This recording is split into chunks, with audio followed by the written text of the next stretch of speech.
Now, at this point, I hope that everyone agrees with me that any money spent on upgrading to the Active Care Select or Silver, as I call it, plan, or the Active Care 2 or Gold plan, as I've chosen to label it as well, I hope that everyone agrees that that is pretty much wasted money, except in those rare instances that I discussed above. And to illustrate this and the impact of this and how much money we're talking about was really wasted last year, I've come up with a couple of different things.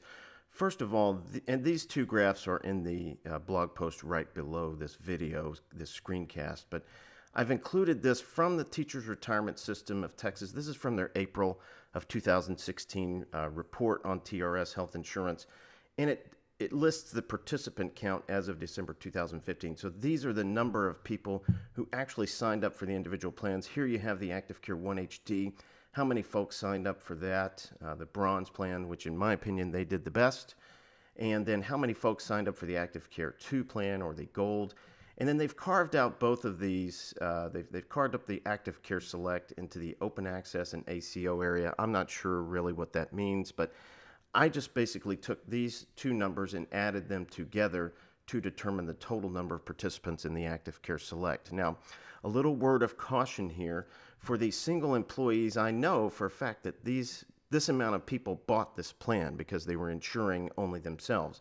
Now, for all of these other plans, I guess all bets are off because the TRS report really didn't go into, is each one of these 38,000 people a paying customer, or does this represent 38,000 people covered in total under the plan? So my numbers in my analysis, I have to admit, may be a little bit off when we're talking about these three groups, the employee plus spouse, employee plus child, employee plus family. But I'm just going to go with the idea that this is the total number of people who actually paid the premiums themselves. And like I said, I could be off a little bit, but if I am, the number is still in the hundreds of millions of dollars wasted, as we'll see.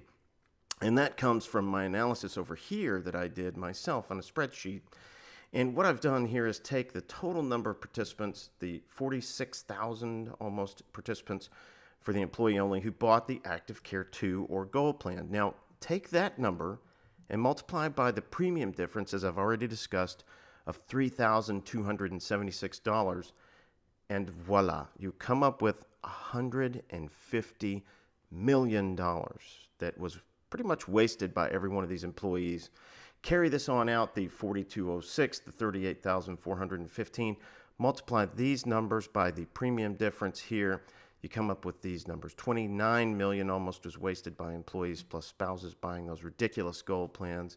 174 million was spent upgrading to the Gold by these folks here, the employee plus child. And likewise this. Add all of these numbers up and you get almost $500 million. That's billion with a billion dollars that was wasted, in my opinion, on these health insurance plans that really got these folks nothing. Carry the same over here from the Active Care Select group. Again, add these two numbers. I came up with 39,000 multiplied times the premium difference. That equals $63 million.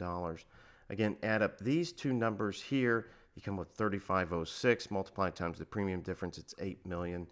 Again, 24 and 17 is 41,000 people bought the $1,764 more expensive Silver plan or Select plan. That was $72.5 million wasted. So add these numbers up and you get 174 million.